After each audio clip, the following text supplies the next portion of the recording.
হ্যাঁ, তো দেখুন যে আর্ট অফ গিভিং মানে অন্যের জন্য কোন কোন গুণগুলো আমরা ব্যবহার করব। কৃপালু, করুণ, মৈত্র, বদান্য, সম, সত্যসার, সর্বোপকার এবং মানদ।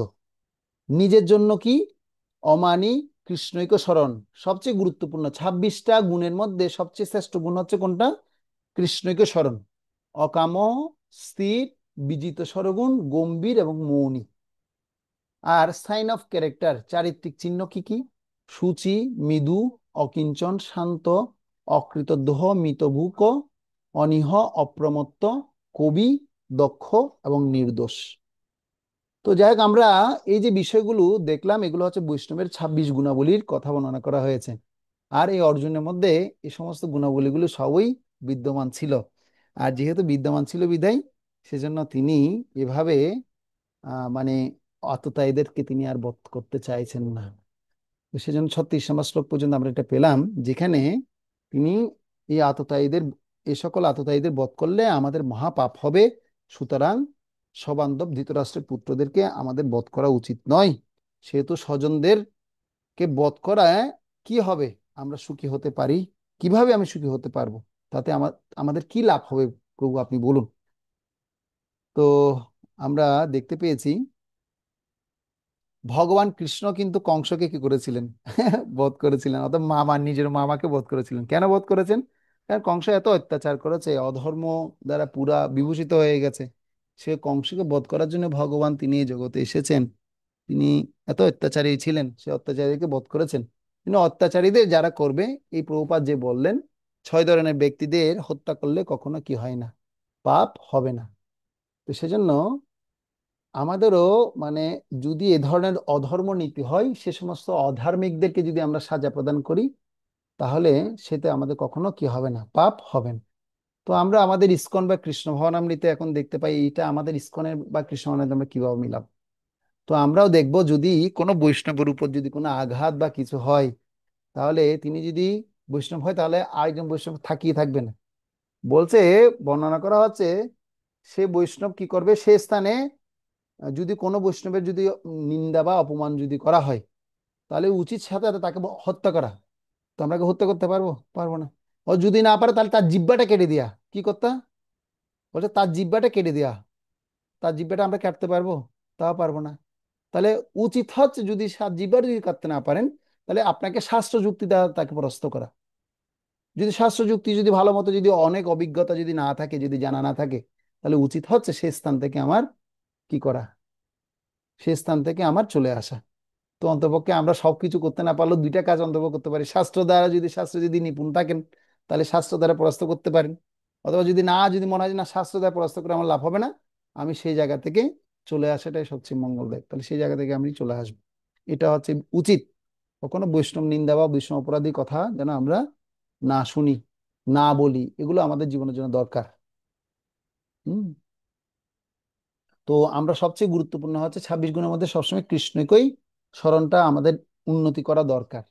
তো এখন অর্জুনের এই অবস্থা দেখে, এখন অর্জুন আরো কিছু কথা এখন বলবে, যে আমার আরো কি কি হবে, কুলক্ষয় হবে, কুলক্ষয় হলে কি কি অধর্ম হবে, সব কথা এখন কৃষ্ণকে শুধু গুড়গুড় গুড়গুড় করে সব বলবে। কি বলছে দেখুন, যদ্যপি ন পশ্যন্তি লোভ অপহত চেতস কুলক্ষয় কৃতম দোষং মিত্তদ্রোহে চ পাতকম কতম ন জ্ঞেয়মস্মাভি পাপদস্মান্নিবর্তিতুম কুলক্ষয় কৃতম দোষম প্রপশ্চাদ্ভি জনার্দন। বলছে আরো কি কি হবে দেখুন, হে জনার্দন। যদিও এরা রাজ্য লোভে অভিভূত হয়ে কুলক্ষয় জনিত দোষ ও মিত্রদ্রোহ মিত্রদ্রোহ নিমিত্ত পাপ লক্ষ্য করছে না, কিন্তু আমার কুলক্ষয় জনিত দোষ লক্ষ্য করে এই পাপ কর্মে কেন আমি প্রবৃত্ত হব? কিন্তু আমার কুলক্ষয় জনিত দোষ লক্ষ্য করেও কেন এই পাপ কর্মে আমি প্রবৃত্ত হব? আপনি বলুন, কেন আমি এই পাপ কর্ম করতে যাব? তো এখানে প্রভুপাদ সুন্দর তাৎপর্য লিখছেন, যুদ্ধ ও পাশা খেলায় আহ্বান করা হলে কোন ক্ষত্রিয় বিরোধী পক্ষে সেই আহ্বান প্রত্যাখ্যান করতে পারেন। দুর্যোধন সেই যুদ্ধে অর্জুনকে আহ্বান করেছিলেন, তাই যুদ্ধ করতে অর্জুন বাধ্য ছিলেন। কিন্তু এই অসহায় এই অবস্থায় অর্জুন বিবেচনা করে দেখলেন যে আসলে বিরুদ্ধ পক্ষে সকলেই এই যুদ্ধে পরিণতি সম্বন্ধে একেবারেই অন্ধ। হতে পারে, কিন্তু তা বলে তিনি এই যুদ্ধের অমঙ্গলজনক পরিণতি উপলব্ধি করতে পারার পর সেই যুদ্ধের নিমন্ত্রণ গ্রহণ করতে পারবেন না। এই ধরনের আমন্ত্রণের বাধ্যবাধকতা তখনই থাকে যখন তার পরিণতি মঙ্গলজনক হয়, নতবা এর কোনো বাধ্যবাধকতা নেই। এসব কথা সুচিন্তিতভাবে বিবেচনা করে অর্জুন এই যুদ্ধ থেকে নিরস্ত থাকতে মনস্থির করেছিলেন। তো প্রভুপাদ এ কথা এখানটা বললেন যে শ্রী চৈতন্য মহাপ্রভু, মানে প্রভুপাদ বলছেন কৃষ্ণ ভক্তি প্রচার করা হচ্ছে প্রকৃতপক্ষে অহিংসা নীতি।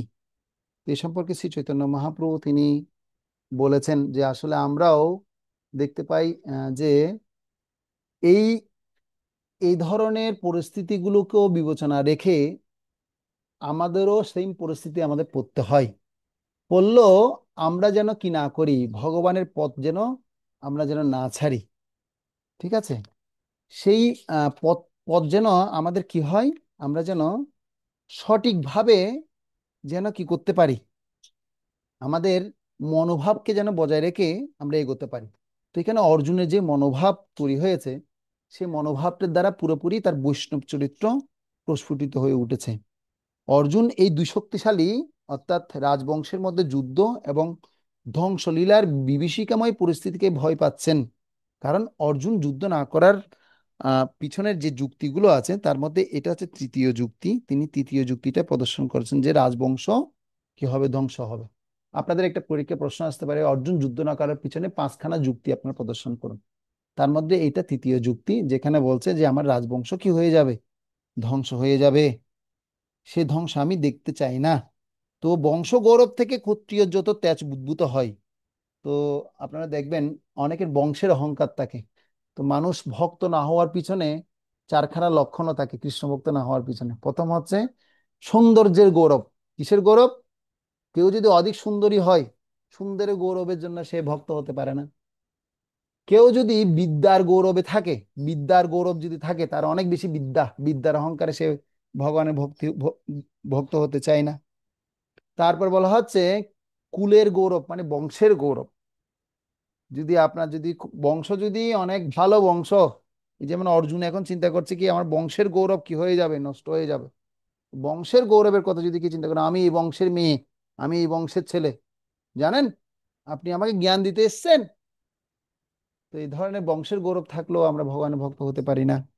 তারপর শেষ হচ্ছে কি, যদি অর্থবিত্ত যদি থাকে, ধনী ধনী যদি হয়, ধনের গৌরবে কেউ ভক্ত হতে পারে না। বা ধনীর গৌরব যদি থাকে, তাহলে প্রকৃত ভক্তি আমরা অনুশীলন করতে পারবো না। সেজন্য এটা অর্জুনের যুদ্ধ না করার পিছনে তৃতীয় যুক্তি, যে তার বংশের গৌরব ছিল, যে রাজবংশ ধ্বংস হয়ে যাবে। বংশ গৌরব থেকে ক্ষত্রিয়োচ্যুত তেজোদ্ভূত হয়। ক্ষত্রিয়রা ধার্মিক বংশের ঐতিহ্যকে ধরে রাখেন এবং ভবিষ্যৎ প্রজন্মের কাছে তা অর্পণ করেন। ক্ষত্রিয়রা সবাই যদি মারা যান, তবে কি ঘটবে? আমরা যদি এই যুদ্ধে সব মরে যাই, তাহলে কি হবে ভবিষ্যৎ? এই ক্ষত্রিয় বংশ কে ধরে রাখবে? পূর্বপুরুষ অথবা ভবিষ্যৎ প্রজন্মের জন্য কোনো যজ্ঞ অনুষ্ঠান হবে না। যুবকেরা অসংযত চপল অপবিত্র হয়ে পড়বে, একটি শক্তিশালী রাজবংশ পরাভূত হবে। ফলে প্রকৃতপক্ষে সমগ্র পৃথিবীর ভবিষ্যৎ স্নান হয়ে যাবে, দুর্ভাগ্য নেমে আসবে। এসবই অর্জুন বুঝতে পেরেছিলেন, এগুলো অর্জুন সব সময় চিন্তা করছেন। তো প্রভুপাদ বলছেন যে দুর্যোধনের পক্ষ ভালো মন্দ পাপ পুণ্য এবং ধর্ম অধর্মে বিবেচনা করছিলেন না।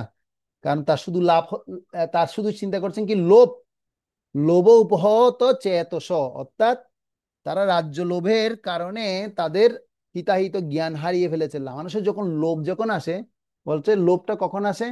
ক্রোধ ভবতি সম্মোহ, সম্মোহা স্মৃতি বিভ্রম।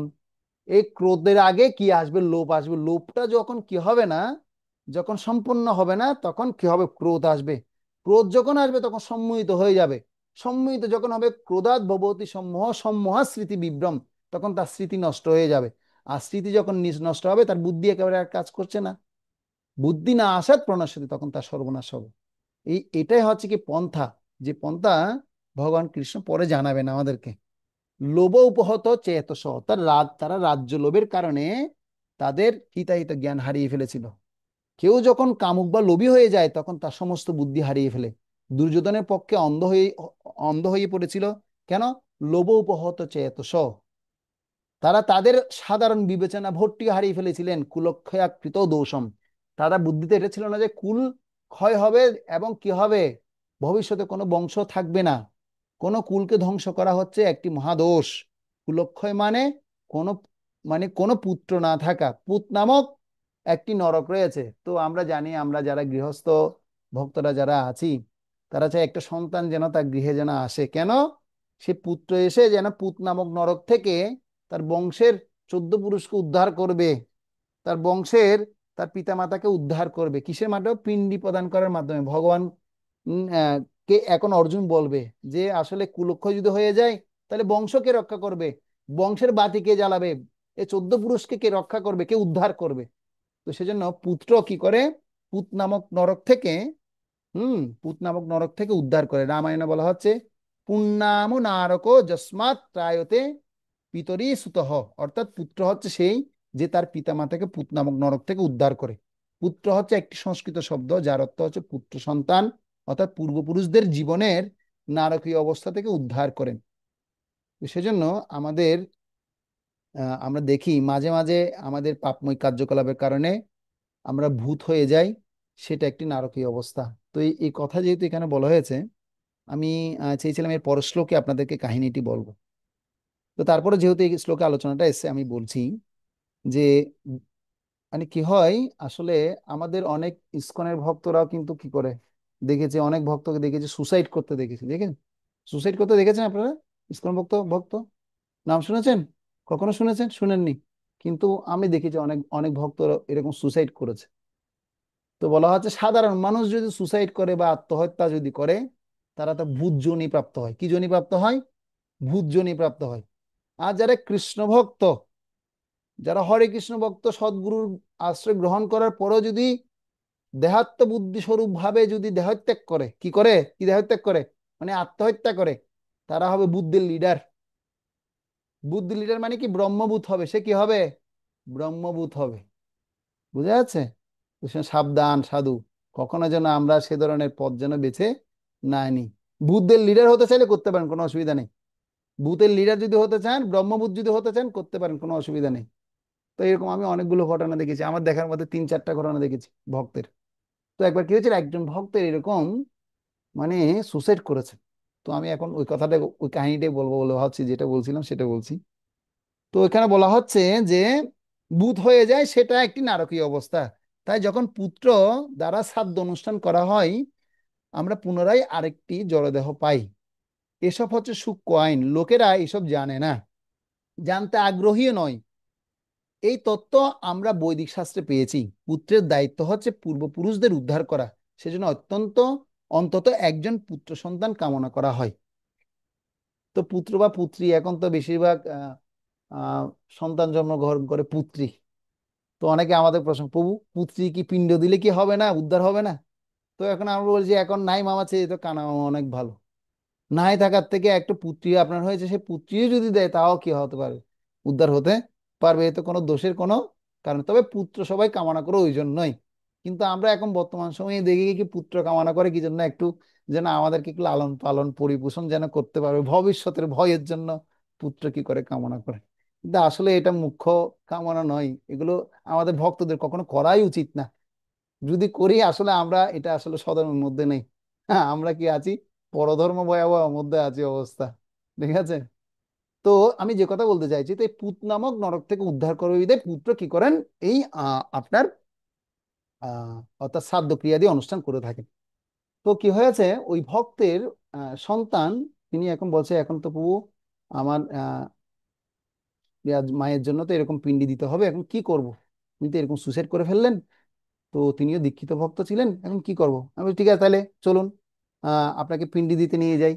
তো আমাদের বৈদিক শাস্ত্রে শাস্ত্রে রয়েছে যে যদি পিতামাতা দেহত্যাগ করে, তাদের পিণ্ডি দানের জন্য কোথায় যেতে হয়? তাদের পিণ্ডি দানের জন্য আপনার যেতে হবে হচ্ছে গয়া ধামে।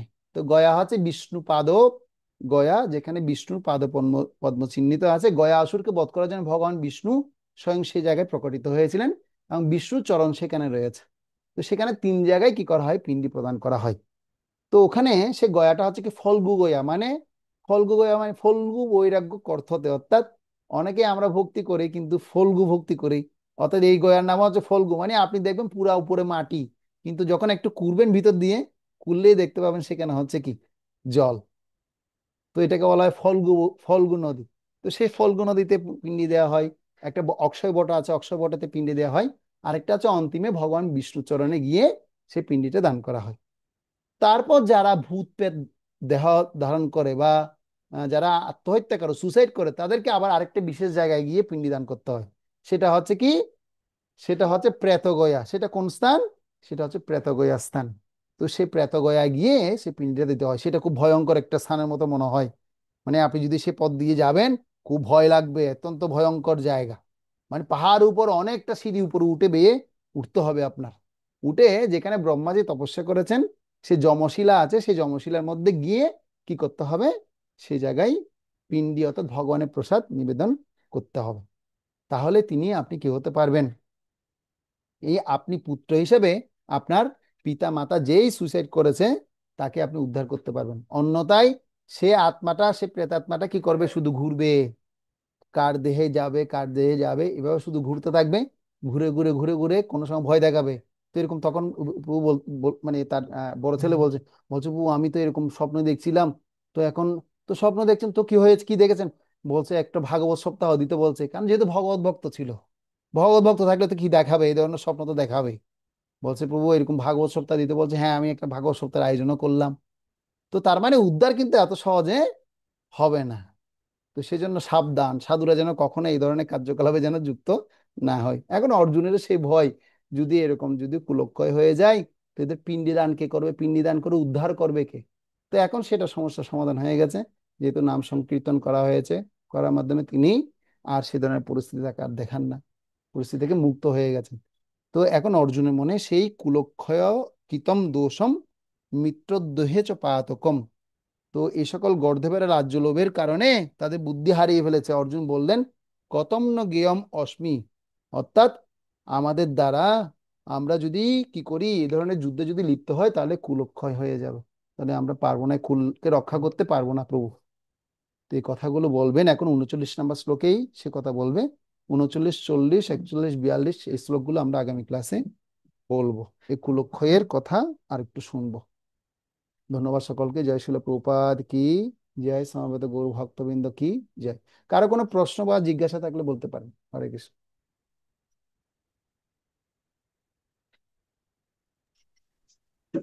হরে কৃষ্ণ প্রভু। হ্যাঁ প্রভু বলুন। প্রভু ওই যে যোগ ব্যাড ফর্মুলা প্রভু, আসলে ওই যে দিয়ে যেন কি প্রভু, একটু যদি বলতেন প্রভু। হ্যাঁ আবার লিখে নিন, সমস্যা নেই। হ্যাঁ আপনি যোগ বেড কি কি লিখতে পারেননি সেটা বলুন আগে। প্রভু, এই যে দিয়ে লিখতে পারিনি, তারপর হচ্ছে যে, তারপরে ই, আর হচ্ছে আচ্ছা আমি জে আবার আর বলছি, ই। আমি আর বলছি, একবার মিলিয়ে নিন। ঠিক আছে।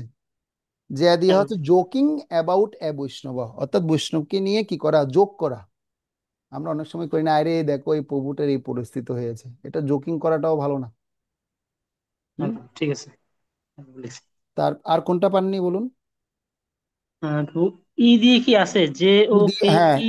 ই, ইডি হচ্ছে অ্যান্ড বি টুয়ার্ডস এ বৈষ্ণবা, মানে ঈর্ষা করা, ঈর্ষান্বিত হওয়া। বৈষ্ণব দেখলে তো ঈর্ষান্বিত। বানানটা কি হবে ই দিয়ে প্রভু? বানানটা কি হবে ই দিয়ে? Envy, envy, E N V Y, envy, towards, TOWARDS, এ বৈষ্ণবা। আচ্ছা। আর কি? তারপর, তারপর বি দিয়ে বি। বিধি আছে ব্লেসাম্পিং এ বৈষ্ণবা, মানে অপরাধ করা আর কি। তো বানানটা কি হবে বি দিয়ে? বি। BLASPHEMING।